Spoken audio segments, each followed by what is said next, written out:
Hey guys, it's Maxie here. Finally, after a small delay, we are finally here with Extreme Rules pay-per-view for the Raw brand. Apologies for the delay. It was all intended to book the pay-per-view during the Royal Rumble. That didn't happen, and then when I got around to playing a massive bombshell from the SmackDown brand, I'm afraid to say that the champion we all wanted, the Velveteen Dream, has been done for steroid abuse, so we had to send him to rehab and vacate the title, and I've basically had to replan what I was kind of doing with the SmackDown brand, so that kind of affects the next few weeks of booking, because I go this week, the third week of May, for Extreme Rules. The fourth week of May, it's Judgment Day, and because I moved it last year and just decided to keep it the same, we go straight into Money in the Bank, which is the first week of June, so yeah, I kind of had to change a lot of things, so that delayed that a little bit because obviously I need my storylines to have a bit of heat going into the pay-per-views to ensure they deliver. And I feel like the storylines I've been putting together have been pretty decent. Certainly been focusing a lot more storylines down the card as well, just trying to get as many people over as possible as we head into the last stages of TEW2016's lifestyle, or lifespan even. So, further ado, we'll crack on anyway with this pay-per-view for Monday Night Raw.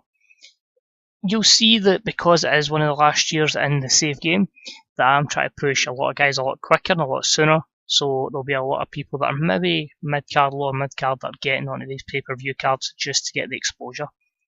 So we start off with the main people. We're hyping up our main event, of course. If you followed our last pay-per-view, Braun Strowman came in, decimates Sami Zayn. So that is our WWE Championship match. Can Sami Zayn continue to be the ultimate underdog?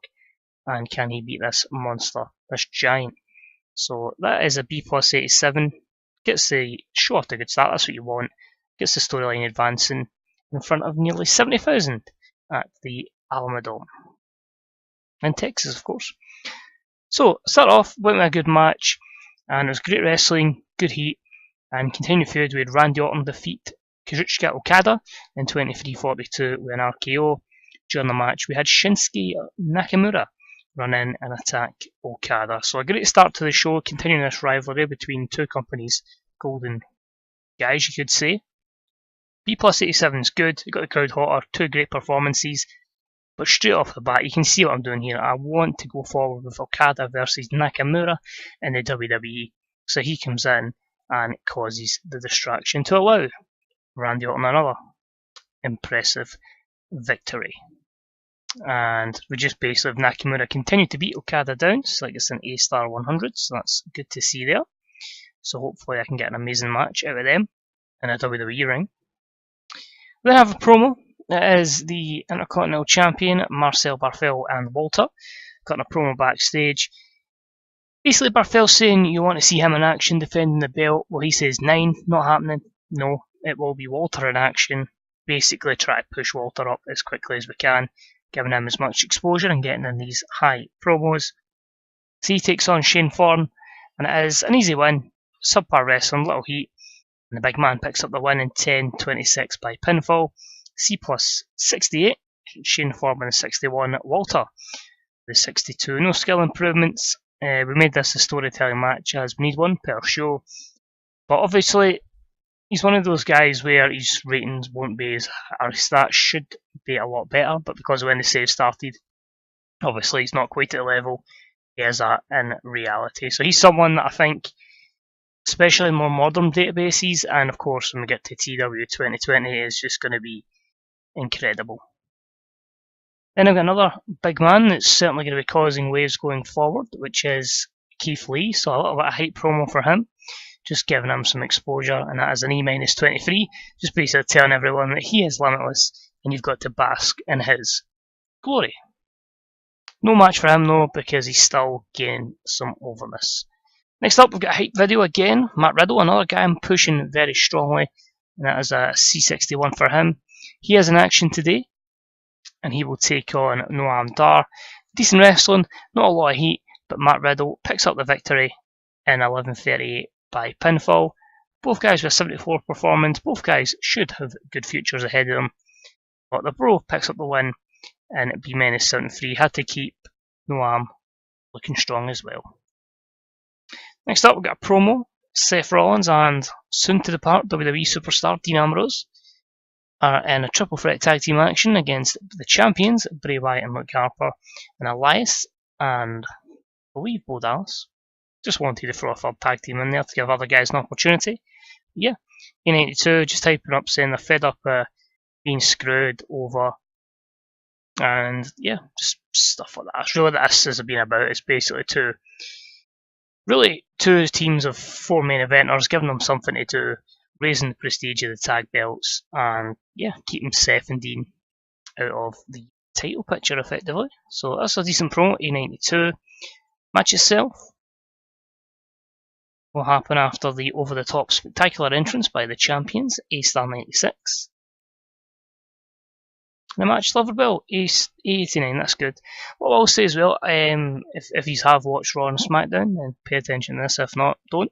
It's quite crazy how quickly Elias and Rusev's face turns ended, and that's them both back to being heels, so quite strange, but yeah, interesting. And the Dean Ambrose stuff, I'm perfectly cool with that. We always think, oh, is that a money or creative thing? Maybe the guy just doesn't like to travel. I mean, we all see it on Instagrams, in the various social media, the ridiculous schedule of these wrestlers. Fair enough, not Dean Ambrose's in particular, but maybe he's just got to stages like, I just can't be bothered with it, which is understandable. So, best of luck whatever he decides to do in the future, whether it be wrestling or other forms of entertainment. We'll certainly miss him. But back to the matter at hand, Bray Wyatt, Luke Harper, they pick up the win over Ambrose and Rollins, and Bo Dallas and Elias. In 21-12, Bo Dallas goes first, then goes Ambrose and Rollins. The dominant tag team make their first title defence, Bray Wyatt and Luke Harper, the Wyatt family, effectively. Good to see the 90 ratings for Ambrose and Rollins, so I assume, hopefully by the end of the year, we'll see them propelled back into main event title contention. But just now, boosting their Raw tag team division, which in reality needs a bit of work. Next up, bit of a grudge match here, Tomasso Ciampa and Adam Cole. Just really Ciampa being pissed off that Adam Cole continually gets in his way when he's going for the WWE Championship again. A-Star 100. Match was good. Great wrestling, good heat. Adam Cole picks up the win in 29 with the flying crossbody. A92. Two good performances there. Both guys are right at the top of their game. Adam Cole so close to getting in the championship picture. Our co-main event, of course, it is Extreme Rules, so I do have to have one gimmick match. I don't like putting a lot of gimmick matches in TW, it just seems to ruin them, the ratings. So we made this one and hope for the best. But did great wrestling, good heat. Obviously it was a blood feud, so we had to go first blood match. Drew picks for the win over Samoa Joe in 24-25 when Joe's busted open. B87, two good ratings there, a 92 and a 91. Storyline will probably end here, admittedly. Might put both guys in the Money in the Bank match. I'm still determined if I'm going to maybe make stipulations where you have to be someone that's never won the championship before to get in it. Still to decide. But anyway, pretty good. It's obviously going to lose a lot of points because of the gimmick match, but yeah, overall pretty solid after the match with the two guys complaining. But basically, just to show, we might look to continue them into Money in the Bank, but just show how much they hate each other. Where even though Samoa Joe's busted open, his face is covered in blood, he still wants to fight, and they finally, brought it back, and security finally split it up. That's solid. A-Star 95. Next up, Sami Zayn cuts a promo, A93, just basically saying, he's fought every possible opponent in his tenure in the WWE, whether it be his best friend, whether it be other people trying to stab him in the back, but this is the largest athlete he's ever had to face. But he thinks he can do it. Wow, it flopped. That's not what we wanted. It's going to horribly hamper the pay-per-view, but it was a great wrestling match with good heat. And it was Braun Strowman who picked up the win on Sami Zayn in 24-49 with the Power Slam, meaning that Braun Strowman is the WWE Champion. It is his second run with the belt.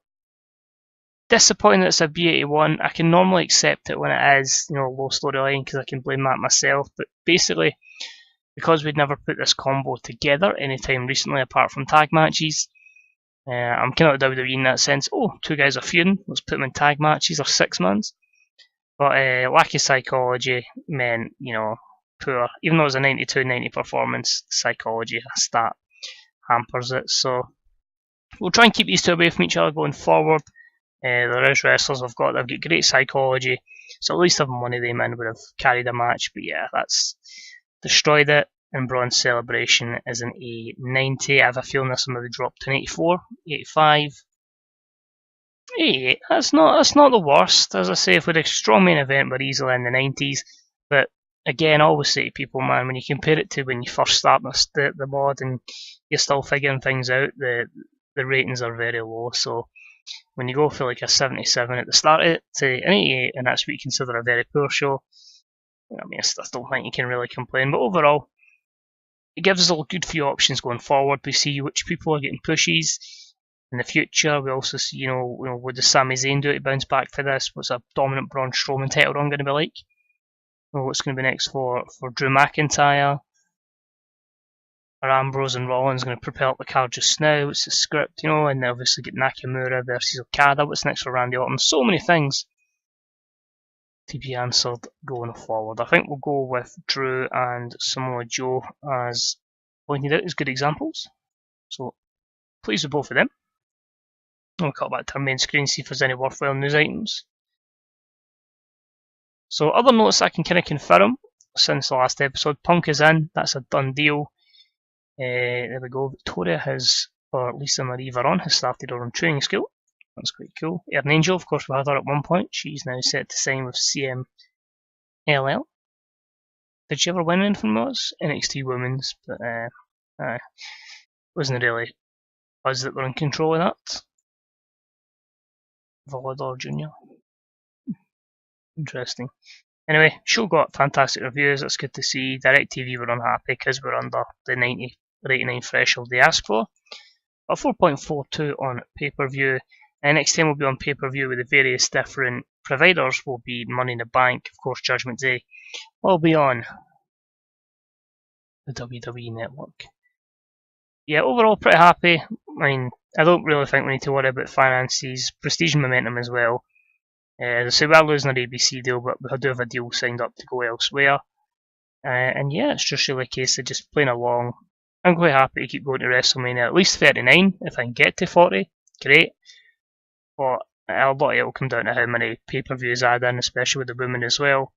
Getting their own solo pay-per-views, and yeah, just whenever Adam decides if it's going to be the start of 2020 or if it is going to be later. But we'll try our best to get to 40. I just want to try and aim to get episodes out in time. So the good thing is we have a few pay-per-views close to each other. The plan is this is obviously going out on Wednesday night.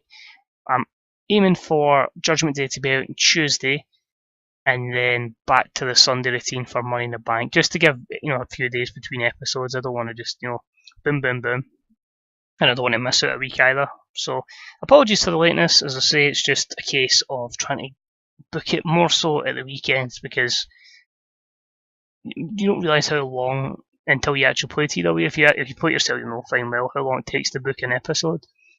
So yeah, it's frustrating when you try to do that, and I've only got like maybe 2 hours at night, and that's can be spread between a few games. So I'm hoping bit of momentum, get the booking going, getting a couple of storylines set up for the summer run, and yeah, hopefully we can have some cool stuff. Also, if you get any ideas we'd like to see in terms of, if you want me to finish at 39 and try something for a couple months, any suggestions, we can maybe try and spark something out, or even any early suggestions for 2020, TW2020, what you'd like to see me try there. More than happy to take any considerations on board. We've still plenty of time. And obviously databases can change, we may have a very promising AEW by then. Obviously NXT will be playable, but yeah, plenty of time. So any ideas, let me know. But cheers always for watching, much appreciated. Mind to check out folks on the old Fantasy Booker subreddit, a lot of written and video content there. And of course, check out the Grey Dog Software forums for just various stuff on TW. You've got the